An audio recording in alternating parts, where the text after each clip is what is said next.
Brought to you by ITC Sunrise मसाले, स्वाद बिहार का। कि 2020 का जो असेंबली इलेक्शन हुआ था तो हम लोगों ने ग्रैंड अलायंस बनाया था और वो अलायंस हम लोगों का बाकी है। कई जो लाइक माइंडेड पार्टियां हैं उससे बात हम लोगों की बन रही है और अनकरीब फिर प्रेस के बंधुओं को बुलाकर आपके सामने बात रखेंगे। और ये आज हम लोग 12 सितंबर से लेकर 12 अक्टूबर और 12 नवंबर तक 2 महीना हम स्पेशल मुहिम चला रहे हैं ऑनलाइन मेंबरशिप का। दलितों, मजलूमों, शोषितों और पीड़ितों के तई जो उनकी वकालत है उससे बिहार के युवा काफ़ी प्रभावित हैं, परदेसी नौजवान काफ़ी मुतासिर हैं। बिहार में जो पार्टियां इस वक्त काम कर रही हैं वो कुर्सियों के लिए काम कर रही हैं। नीतीश कुमार जी अपनी कुर्सी बचाने के लिए लगे हैं, अपोजिशन के लोग कुर्सी पाने की लड़ाई लड़ रहे हैं। मोदी जी ने ये काला कानून लाकर मुसलमानों की रही सही वह ताबूत पर आखिरी कील ठोकने की नापाक कोशिश की है, जिससे मोदी जी अपने तमाम तर निकम्मेपन को छुपाने के लिए फिर से हिंदू मुस्लिम कार्ड खेलने की कोशिश कर रहे हैं। उसने नोचने की बीमारी गोया मुसलमानों को लगा दी है कि इनके वक्त पर डाका डालने की उसने कोशिश की है। गोई सच्चाई और बेबाकी दलितों, मजलूमों, शोषितों और पीड़ितों के तई जो उनकी वकालत है उससे बिहार के युवा काफ़ी प्रभावित हैं, परदेसी नौजवान काफ़ी मुतासिर हैं। और हम लोगों का तो मैनुअल भी चल रहा है सदस्यता का अभियान, लेकिन हमारे पार्टी के सेक्रेटरी भाई जनाबे रंजीत राणा साहब का प्रस्ताव आया और पार्टी के जनरल सेक्रेटरी जनाबे इंजीनियर आफ्ताब अहमद साहब और यूथ प्रेसिडेंट जनाब आदिल हसन साहब का फैसला हुआ कि नहीं साहब हम लोग ऑनलाइन मेंबरशिप भी शुरू करें। तो आज से हम लोगों ने ऑनलाइन मेंबरशिप शुरू किया है और ये आज हम लोग 12 सितंबर से लेकर 12 अक्टूबर और 12 नवंबर तक 2 महीना हम स्पेशल मुहिम चला रहे हैं ऑनलाइन मेंबरशिप का। और युवाओं में चूँकि पार्टी के तय काफ़ी दिलचस्पी बढ़ी है और आप फेसबुक में सोशल साइट पे आप जाएंगे तो दीवानों की एक बड़ी जमात है हमारे साथ वाबस्ता। उन तमाम तो लोगों की गुजारिश भी थी जिस पर पार्टी ने अमल किया है और हम लोग इसकी शुरुआत कर रहे हैं।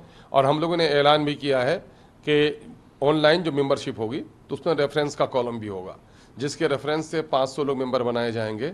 ऐसे लोगों को पार्टी खासकर रिवार्ड देगी और हैदराबाद का टूर कराएगी। उस सिलसिले में पार्टी ने फैसला लिया है और हम आह्वान करते हैं पूरे बिहार में के तमाम तर युवाओं को, तमाम तर आम लोगों को भी और प्रदेश में रहने वाले बिहारी भाइयों को भी कि आप ऑनलाइन मेंबरशिप फौरी तौर पर कबूल कीजिए और मेंबरशिप के दायरे को बढ़ाइए।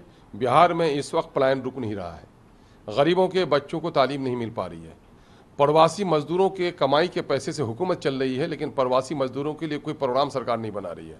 हत्ता कि प्रवासी मजदूर हमारा बाहर मर जाता है तो घर के लोग मातम करते हैं, बिहार की हुकूमत उससे टैक्स लेती है इन मजदूरों से, उनके लाश को भी घर तक नहीं ला रही है।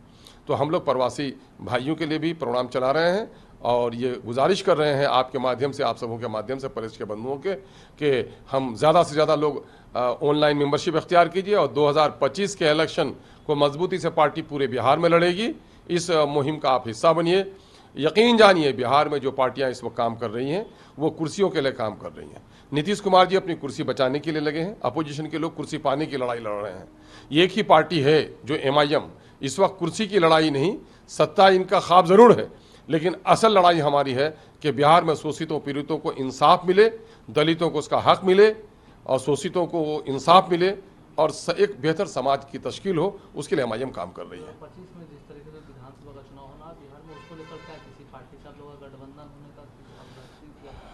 आपको पता होगा कि 2020 का जो असेंबली इलेक्शन हुआ था तो हम लोगों ने ग्रैंड अलायंस बनाया था और वो अलायंस हम लोगों का बाकी है। कई जो लाइक माइंडेड पार्टियां हैं उससे बात हम लोगों की बन रही है और अनकरीब फिर प्रेस के बंधुओं को बुलाकर आपके सामने बात रखेंगे। इस वक्त ज़रूरत है इस बात की कि मौजूदा वक्त ये निकम्मी सरकार, डबल इंजन की सरकार कहती है, लेकिन कभी गांव समाज के लोगों को इंसाफ नहीं दे पा रही है। करप्शन में डूब गया है पूरा बिहार, लूट लिया है इनके कर्मचारियों ने बिहार के गरीब जनता को, इसलिए इसके खिलाफ लड़ना ज़रूरी है। इसलिए हम एक मजबूत गठबंधन बनाने की कोशिश कर रहे हैं। देखिए, वक्फ का जो मसला है ये मुसलमानों का शरई मसला है, धार्मिक मामला है।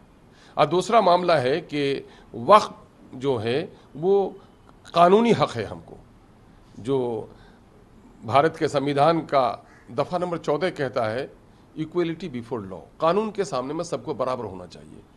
इस मुल्क में धार्मिक सौहार्द बनाए रखना ज़रूरी है और इस मुल्क में अपने आस्था पर लोगों को अमल करने और दूसरे के आस्था का आदर करने का रिवाज रहा है, यह कानूनी चलन है हमारा। लेकिन मोदी जी जब से बैठे हैं सिर्फ मुसलमानों को परेशान करने वाला UCC का मामला हो, चाहे कोरोना के दिनों में भी मुसलमानों को बदनाम करने का मामला हो, एनआरसी का मसला हो, ये तमाम तरह ऐसे मसाइल हैं जिससे मोदी जी अपने तमाम तर निकम्मेपन को छुपाने के लिए फिर से हिंदू मुस्लिम कार्ड खेलने की कोशिश कर रहे हैं।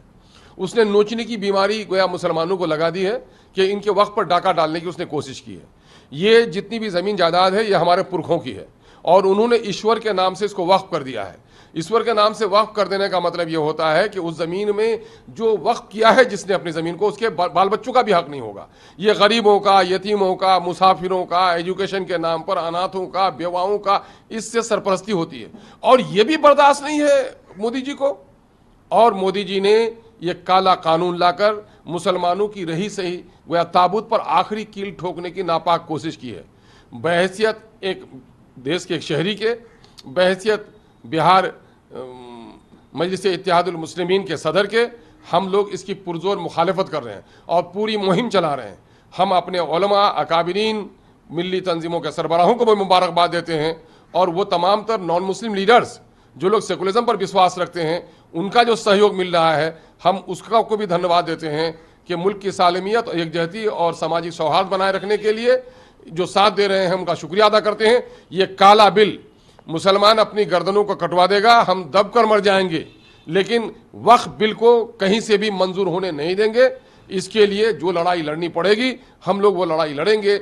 जो संविधान ने हमको जिस अंदाज से लड़ने का हक दिया है वो लड़ाई हम लड़ेंगे इसके लिए। तेजस्वी यादव को यात्रा को कैसे देख रहे हैं? तेजस्वी यादव यात्रा पर निकले हुए और उन्होंने कहा है, नीतीश कुमार पर हमला करते हुए कहा कि नीतीश कुमार हाथ जोड़ कर आए थे दोबारा उनके पास और कहा था कि अब गलती नहीं करेंगे और साथ में उन्होंने कहा कि उनकी राजनीतिक प्रासंगिकता भी अब खत्म हो चुकी है। देखिए, नीतीश कुमार जी और इनके मामले को हम लोग क्या कहेंगे, इनका आपसी मामला है। ये लोग लड़ते भी हैं, मिलते भी हैं, झगड़ते भी हैं और गले भी लग जाते हैं। विश्वास तो नीतीश कुमार जी पर भी नहीं रहा लोगों का और विश्वास इस वक्त तेजस्वी जी पर नहीं है। मैं सीमांचल से आता हूं, सीमांचल में ही तेजस्वी जी ने कहा था जेल मुसलमानों के बलबूते पर इनके पिता ने भी राजनीति की और ये भी आज राजनीतिक महल बनाने की कोशिश कर रहे हैं। उन्होंने कहा था मेरी सरकार बन जाएगी तो मैं सीमांचल डेवलपमेंट बोर्ड बनाऊंगा और वो 17 महीने सरकार में रहे, 17 सेकंड के लिए भी सीमांचल का ख्याल नहीं आया। मुसलमानों के इमलाक लूट रहे हैं, मुसलमानों को नौकरियों से महरूम किया गया है। अभी 1 तारीख को इन लोगों ने पूरे देश में जाति आधारित गणना करने के लिए धरना दिया है, लेकिन बिहार में जो जाति आधारित गणना हुआ है उसमें दलितों के लगभग 1 लाख से ज़्यादा और मुसलमानों की तकरीबन 1,90,000 मुलाजमत से मुसलमानों को वंचित रखा गया है। उस पर एक शब्द नहीं बोल सके। ये लोग इलेक्शन में भी इस मुद्दे पर अपनी किसी पॉलिसी का इजहार नहीं किया है। ये उनका दौरा हो सकता है, पार्टी सत्ता पाने के लिए ये लोग दौरे कर रहे हैं। बिहार की जनता को इंसाफ दिलाने के लिए लड़ाई लड़नी चाहिए। MIM ये लड़ाई लड़ रही है। लेकिन जिस तरीके से राहुल गांधी पीजेस दौरे पर उन्होंने जो आरक्षण को लेकर, रिजर्वेशन को लेकर बयान दिया, उसको लेकर क्या बताते हैं? देखिए, मैंने भी उनका बयान सुना है, लेकिन जहां तक मैं समझता हूं कि उसके बयान में कोई कंट्रोवर्सी पैदा करने की जरूरत नहीं है।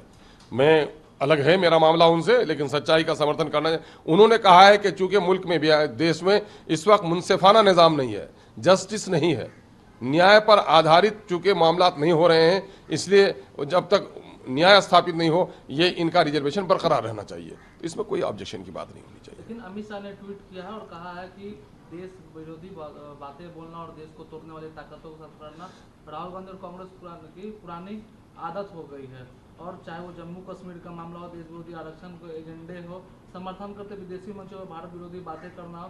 राहुल गांधी ने हमेशा से देश की सुरक्षा और भावनाओं को ठेस पहुंचाई है। देश का आरक्षण खत्म करने की बात हो, राहुल गांधी में फिर से कांग्रेस का आरक्षण विरोधी चेहरा सामने आया है। नहीं, ये सब्जेक्ट हमारा नहीं है। उसने इल्ज़ाम कांग्रेस पे लगाया है तो कांग्रेस को उसका जवाब उससे पूछिए और उसका जवाब उसको देना चाहिए। लेकिन अमित शाह जी जो कहते हैं कि देश को तोड़ने वाला, सामाजिक सौहार्द को तोड़ने में जो रिकॉर्ड बीजेपी ने स्थापित किया है और उन्होंने खुद स्थापित किया है, इसकी कोई दूसरी नज़ीर नहीं मिलती।